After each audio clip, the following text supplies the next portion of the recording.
All right, today we're going to do something a little different. We're going to unplug the world. Not for good, just for one day. And believe me, it's a thought experiment that shows you just how fragile our modern lives really are. Okay, let's really dive into this. I want you to seriously for a second just imagine it. You wake up tomorrow and the entire internet is just gone. Poof!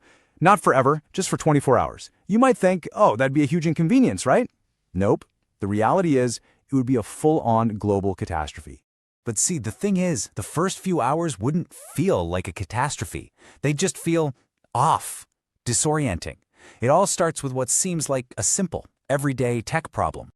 So you unlock your phone and nothing. Your group chats are totally empty, your newsfeed is blank, the weather app, it just won't update.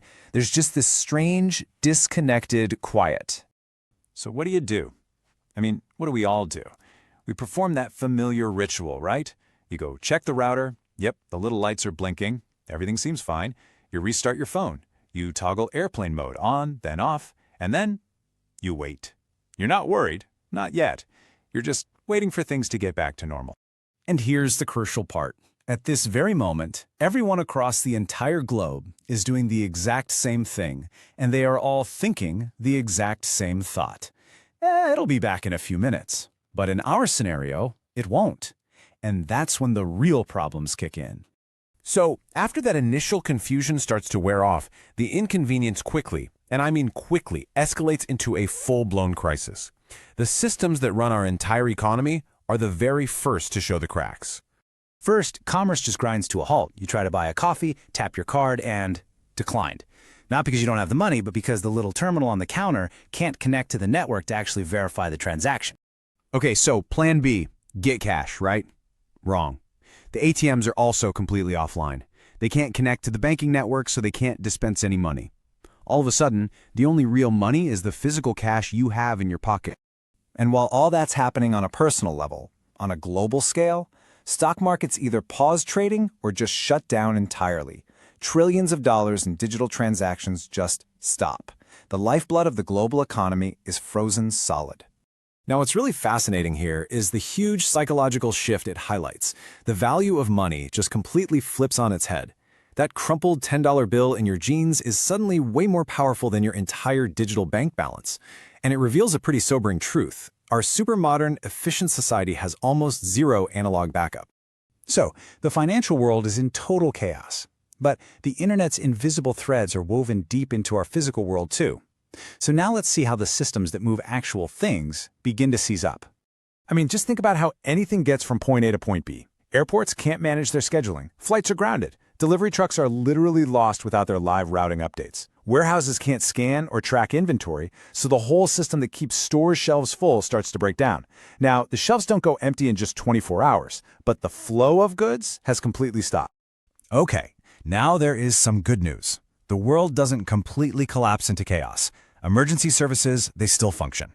Ambulances are still running, police are still responding, but, and this is a really critical distinction, everything becomes so much slower, so much less efficient. Getting patient records is harder. Dispatching might have to revert to old-school manual systems. Communication between agencies is strained. It's not a total collapse, no, but the system's reliability is just severely degraded. Okay, so the systems are strained, the economy is on ice. But what about us? How does this feel for the average person who's actually living through it? This is where our 24-hour experiment takes a really surprising psychological turn. After the first few hours of just frustration and this kind of growing anxiety, something unexpected starts to happen. Something weird. Something nobody really could have predicted. You know, at first, it's just pure muscle memory. We keep checking our dead phones out of habit. A lot of people discover their TV service is also internet dependent, so that's out. So, with no screens to stare at, people start to look up. They step outside. They actually talk to their neighbors, maybe for the first time in months. They dig out old battery-powered radios. All of a sudden, the world is analog again. And this is the final phase of the human experience in this whole thing. The anxiety starts to give way to this strange sense of calm. It's not boredom, and it's not panic anymore. It's a kind of forced mindfulness, an awareness of the immediate world right there in front of you, totally unfiltered by a screen. And then, after 24 hours of that silence, just as suddenly as it vanished, it all comes rushing back. So what happens when the digital world finally reboots? The quiet is shattered. your phone erupts in an absolute tidal wave of notifications. A full day's worth of missed alerts, messages, and emails all come flooding in at once. And on the surface, everything feels normal again.